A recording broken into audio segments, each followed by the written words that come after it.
question is that the motion be agreed to. The Honourable Annette King. Thank you, Mr Speaker. Mr Speaker, today I'm taking the Leader of the Opposition's traditional call in this debate because he has joined the Prime Minister at the funeral of Lance Corporal Leon Smith, and I know that people in this House will be feeling for his family today. Mr Speaker, too often as members of Parliament we get to this time of the year and we've got a lot to say, and we often leave the thank yous to last, and then we try to cram them in with a minute to go and forget a lot of people. So I want to start with the people we want to thank, our staff and the staff in this building. And I want to start with a thank you to you, Mr Speaker, to your staff, particularly Beryl and Roland, and I think you have served us well in the last 3 years. But I haven't always agreed with you, Mr Speaker, and funnily enough, you haven't always agreed with me. But I have figured out who's won the argument over the last 3 years. And I wish you and Alexandra well over the months ahead. I want to thank the Clerk's Office, the Hansard reporters, the library staff, and especially our wonderful messengers. You are always cheerful, you are helpful, you are friendly, and you even play along with the little game I play every day when I ask for a drop of gin to be put into my glass. I don't drink, and it's yet to happen, so Mr Speaker, don't worry. I also want to thank the Bellamy staff, and I particularly want to thank the education officers in this Parliament who are so wonderful at giving young people who come here an amazing experience, learning about how this place works and the history of it. And today I want to remember Pat Semenek, one of the education officers who passed away in the last few weeks. I also want to acknowledge our security staff. They serve us well, they are very well liked. And today I also want to remember Peter Stevenson, who passed away just a few weeks ago, who served in this House for over 17 years.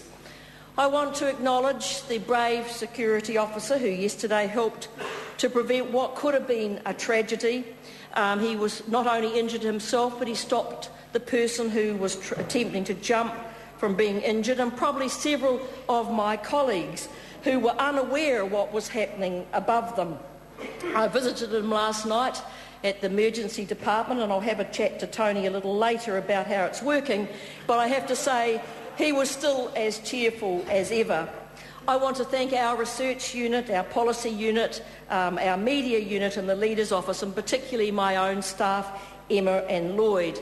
And finally, I want to thank the cleaners who come in here at midnight to clean up after us, earning around $13 an hour. And it seemed to me that was a really good place to start in summing up the 3 years of a national government, to sort of give them a scorecard on how they've done over the last 3 years. See if they have met their national standards. And I've measured them by 3 main measures. Are we better off? Are there more jobs? And have they got a plan to manage the economy? So excellent. I'm so pleased they're excited by this report card, because I want to take them back just 3 years to what was promised to New Zealand at that time. We were told there was going to be a brighter future. We're still told there's going to be an even brighter future. It's on the never, never.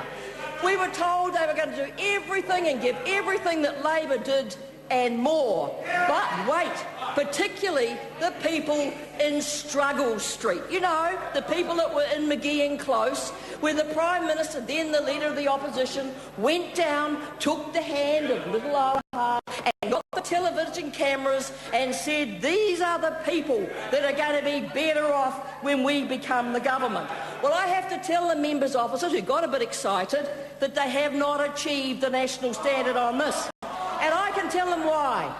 The minimum wage this year went up by 25 cents an hour, while the Prime Minister got himself $1,000 a week more. In fact, the median wage in this past year has had the smallest increase in 11 years, well behind inflation of 5.3%. But Mr Keith said we can't increase the minimum wage, we'll lose jobs. Well, I have to say there's absolutely no evidence for that, and he's totally out of touch with what's happening out there. He's hurting the very people he said that he would help. He said, I can't interfere in the cleaners' wages, but I can interfere on what time Coronation Street is going to be on television. He's a big man for Coronation Street, but not for cleaners' wages. Look, I have to say to Bill English that I've listened to week after week saying everybody is better off. Well, I have to tell you, the people of New Zealand don't believe it, and it doesn't matter how many times you say it, Mr. English, it doesn't make it true, because prices are outstripping wages. People are working harder than ever, and they are not getting ahead. And you only need to look at that Otago University study, which recently said an Auckland family, mum and dad, 2 teenage kids, and it costs them around $300 a week for their basic food bill. And the median wage for them is $529 a week. Doesn't leave much, does it? Doesn't leave much for the rent, the clothes, the petrol, and so on. And then what about the tax cuts that were going to make it all better and we were all going to feel better off? Well, those who got the tax cuts already had the most. And what we've seen in 3 years of national government is the widening of the gap between those who are rich and those who are poor. And the 150th wealthiest New Zealanders have now $7 billion more in their wealth, while the minimum wage has been reduced in real terms by $16.80 a week. And what has that led to, Mr. Speaker?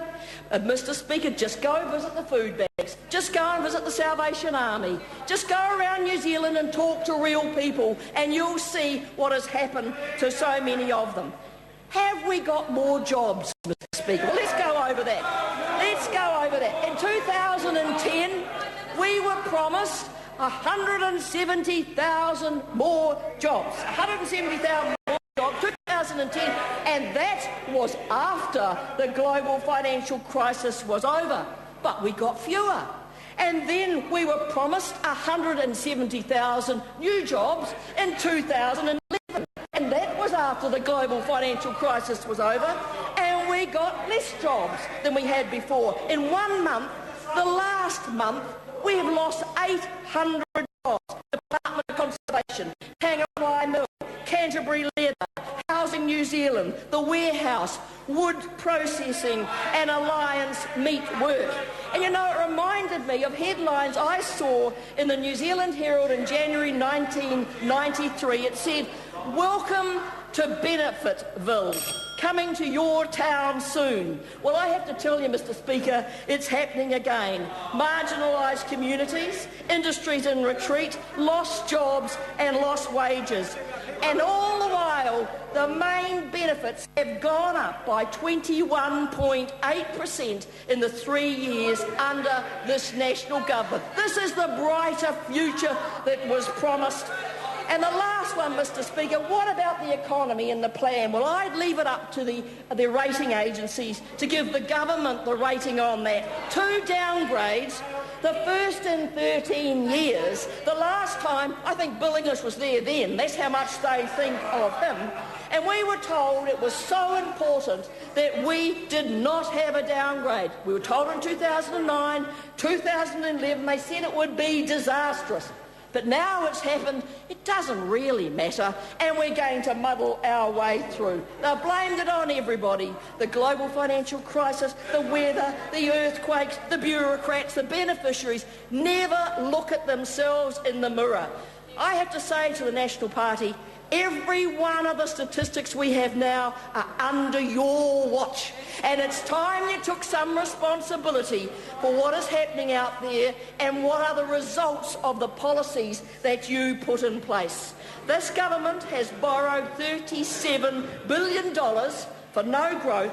We have 56,000 more unemployed and are too timid to tackle the real policies this country needs. Too timid to put in place what we need in this country. Well, I can tell you, Mr Speaker, this Labour Party is not. And we will be there out of this election, giving people a forward plan that is a plan and not some sort of made-up, pulled together mishmash of policies that are taking this country nowhere. Order.